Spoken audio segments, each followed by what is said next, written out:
Ano bang ginagawa mo dito? Nasabi mo naman yung kailangan mo sabihin. Irene, makinig ka nga sa akin. Kailangan mong gawin lahat ng sinasabi ko para hindi ka maging miserable kagaya ko, no? Bakit ba pilit ka ng pilit ang pilit? Mamamatay ka ba sa pinanggalingan mo?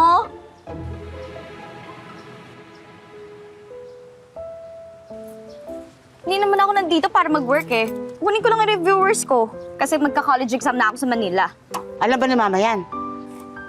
Hindi. Ay, akin na yung susi. Ako ang mag-work dito. Bakit? Kaya mo? Ah, malamang! Ikaw ako, di ba? Malamang kaya ko. Saka, kabisado ko pa lahat ng yan. Ha? Saka, miss na miss ko na itong shop na to. Ito. Miss na Hey, miss ko. thanks, Mom. Miss na miss ko. Salamat.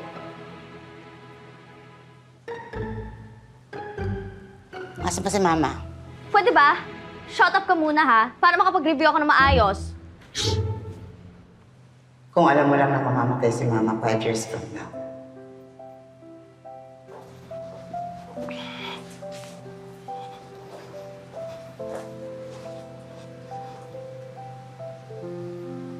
Ano nangyayari dito? Sino to?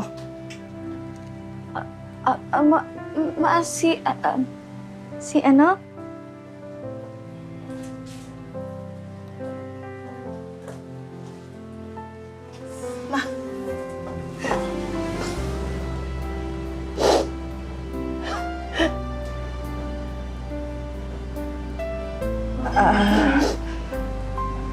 Ma'am, okay lang po kayo. Si ano? Si Rene?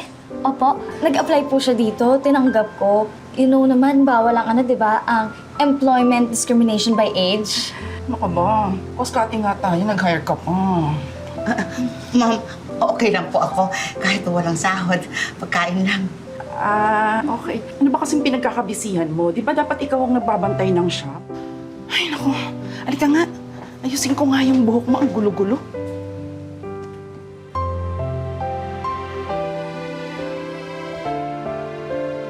Pwede po ba? Ako rin po. Namimiss ko kasi yung... para pareho lang po kami. Uniform, kumbaga. Sige po. Let's go dyan.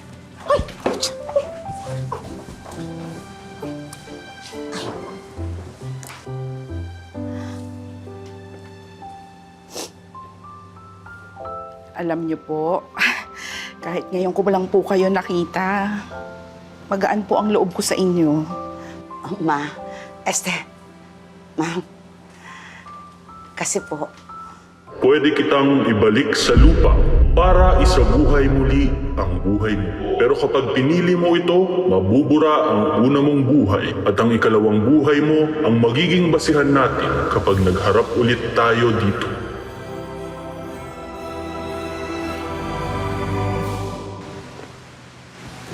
Hi, Irene!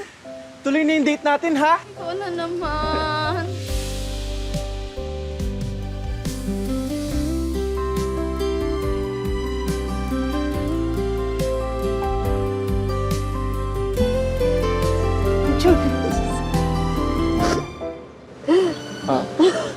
Hello po.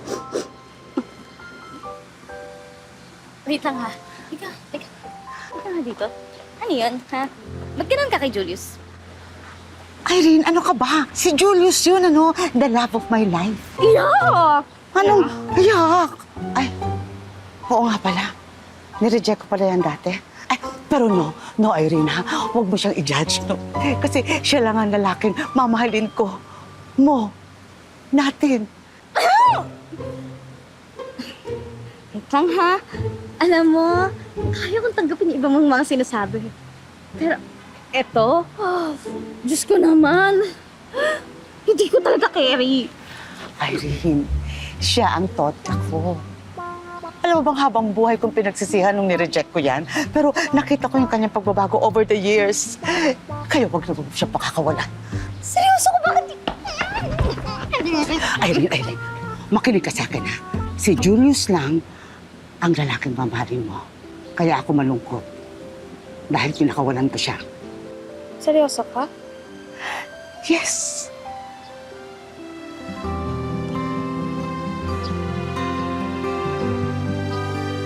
paborito mo yung bacon cheeseburger at milk tea? Paano mo nalaman? Stalker ka talaga. Eh, napapansin ko kasi na ayun lagi na kinakain mo at iniinom mo eh. Alam mo, Julius, magiging prangka na ako ah. Obvious naman na hindi kita gusto. Pero bakit pursigido ka pa rin? Sabi kasi sa akin ni Mama kung may gusto daw ako, i-achieve ko daw no matter what. Ngayon lang naman kasi ako nagkagusto sa babae. Ngayon lang naman. Julius, pwede ka namang mag-focus sa ibang bagay. Bakit sa akin? Kasi honestly, yung focus ko now is yung priorities ko, yung mga pangarap ko. Hindi kasama doon yung pagbo-boyfriend. Grabe. Sweet naman. Julius, seryoso. Mag-focus ka sa future mo. Huwag sa akin. Sama kasi sa future na naiisip ko eh. Kapag nakapagtapos na ako ng med school, maging neurologist na ako, gusto ko kasama kita. Bawa, ang taas naman ng pangarap mo. Oo naman. Gagawin ko lahat ng yun. Kaso, kung hindi ko naman kasama yung taong mahal ko, para saan pa, di ba? Kaya ka pa malungkot sa 2080 dahil mag-isa ka? Ngayon, alam mo na. Pero hindi ko magets eh. Natupad naman yung mga pangarap natin. Bakit hindi ka masaya? Tuwing uuwi ako ng bahay, kapag nakapagpanalo ako ng kaso, bigla akong natatauhan kasi magsa-celebrate ako mag-isa. Kapag nag-travel naman ako abroad, yung mga photos, palagi akong mag-isa. Hindi ba bago tayo matulog, iniisip natin yung mga pangarap natin na gusto natin tuparin. Ako, bago matulog, alam ko ang isip ko. Kasi na-achieve ko na sila lahat eh. Tama ka. Hindi ako kontento. Kasi maraming bagay yung nawawala sa akin. Yung panahong pagsama ko kay Mama, yung maramdaman ko yung pagmamahal. Kaya ka ba malungkot kasi wala si Mama at si Julius? Bigyan mo ng chance si Mama at si Julius.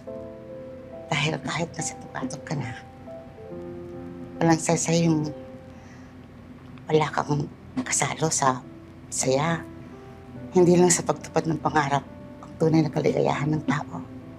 Hindi lang dahil doon kaya tayo nabubuo.